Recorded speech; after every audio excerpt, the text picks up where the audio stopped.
Alors, on va maintenant passer à un deuxième sujet avec une transition assez évidente. C'est dans le cadre justement des relations entre intermédiaires et établissements bancaires. On a vu que de plus en plus fréquemment, les IOBSP sont confrontés à des banques qui refusent d'examiner les demandes de prêt sollicitées par des consommateurs.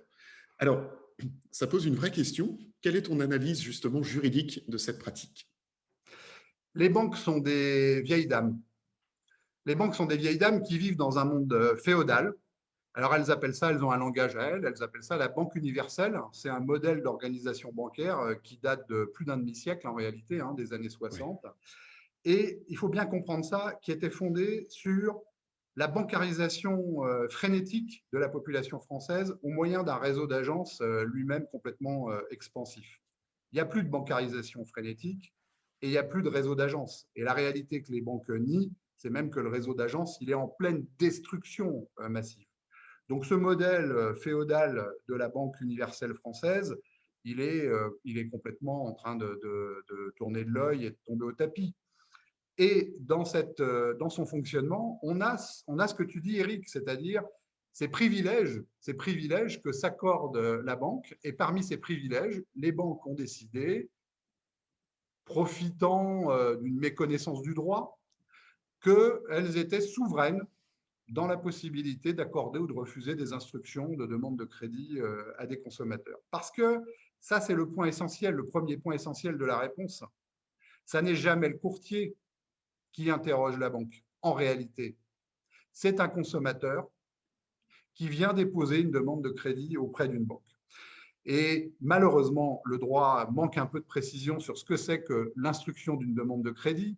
On voit bien dans le Code de la consommation des dispositions qui sont très fortes sur le fait qu'il y a des conditions suspensives dans les avant-contrats, les promesses de vente, les compromis de vente, et que Mhm. le client n'a pas d'autre choix s'il veut rentrer dans cette seringue des conditions suspensives, que d'aller voir des banques. Et si les banques peuvent se permettre de ne pas répondre à un consommateur, c'est évidemment tout le droit de la consommation qui tombe par terre. La réalité, surtout, d'un point de vue juridique, c'est d'abord et avant tout que la demande d'un consommateur, la demande d'instruction d'un crédit, d'une demande de crédit par un consommateur auprès d'une banque, quand bien même elle passe par un courtier, c'est d'abord une prestation de service. Ouais. C'est une prestation de service, au sens juridique du terme, parce qu'elle possède un prix, parce qu'elle est tarifée, elle a la nature juridique d'une prestation de service. Le Code de la consommation prévoit une rémunération de la banque, et c'est peut-être un levier d'ailleurs sous-estimé ou sous-évalué qu'on pourrait utiliser. La banque peut exiger jusqu'à 150 € maximum pour l'instruction d'un dossier de prêt. Eh bien, peut-être de temps en temps, faut-il payer les 150 € pour obtenir cette prestation de service, puisque le Code de la consommation le prévoit.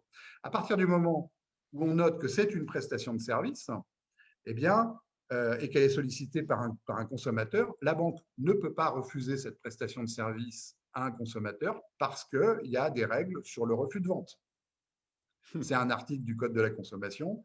Le refus de vente n'est pas possible. Bien sûr que le refus de crédit est possible, mais le refus de vente, lui, ne l'est pas. C'est bien Donc, deux choses très distinctes en fait. Pardon Laurent de te couper, hein, mais pour que bien sûr, nos auditeurs comprennent bien, hein. Mm. c'est deux choses très distinctes. Eric, tu as parfaitement raison. Et on va revenir sur la deuxième, hein, parce que, Mhm. évidemment, les deux sont liés malgré tout. Quand un consommateur interroge une banque pour avoir une réponse sur une demande de crédit, c'est autre chose que le droit qui est reconnu aux banques d'accorder ou de refuser le crédit. On n'est pas en train, tu as raison, et c'est une précision importante à apporter, on n'est pas en train d'exposer ici que les banques ont une obligation d'accorder les crédits. Oui. Ça, ce serait Mhm. indéfendable. Ce n'est pas Mhm. le droit non plus. Et on a quand même le respect du droit pour ce qui nous concerne, nous autres. On a le respect du droit dans la peau, dans nos modes de fonctionnement. L'instruction de la demande de crédit, c'est différent de l'octroi.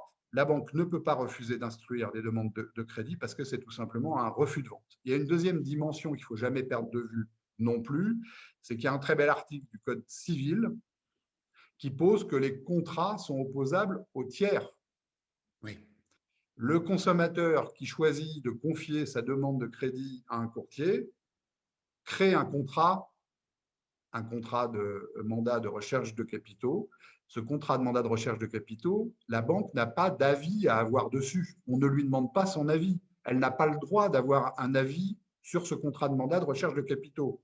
Le client fait ce qu'il veut, il est libre de choisir le mandataire qui ira déposer sa demande de crédit pour son compte, parce qu'encore une fois, c'est le consommateur qui dépose cette demande de crédit.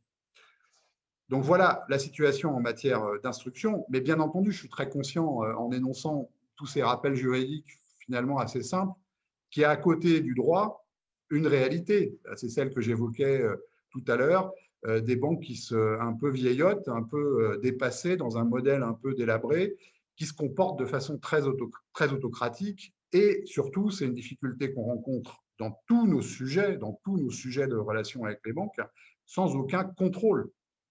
Il y a des autorités qui sont chargées de contrôler les banques, notamment la CPR.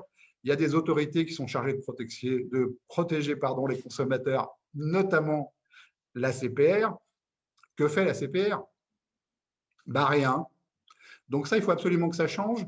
Et là, on a besoin d'une mobilisation très forte des intermédiaires et des courtiers, tout simplement parce que parmi tous les sujets qu'on peut avoir sur la ligne de front, l'instruction de la demande de crédit, c'est un sujet qui est central et qui est fondamental. Il faut se battre de façon très forte face à cette pratique abusive des banques qui consiste à mépriser les droits des consommateurs en dédaignant de refuser, en dédaignant d'examiner leur dossier. Et ça, il faut se battre vraiment de façon collective, individuelle. Alors, il n'y a pas de solution miracle, mais il existe des solutions. Une qui vient évidemment à l'esprit très spontanément, et je la signale dans le cadre de cet échange, c'est la possibilité de signaler les comportements abusifs des banques, et notamment de les signaler à la DGCCRF ou à la Direction départementale de protection des populations. Donc tout simplement sous la forme d'un signalement, c'est-à-dire de faire circuler le fait qu'il y a des pratiques qui sont contraires au droit. Et ça, c'est une démarche estimable, nécessaire et je dirais impérative. Voilà, en avant les pelles et les tôles avec les banques. Il faut aider son prochain, il faut aider les banques aussi. C'est les misères de l'âge.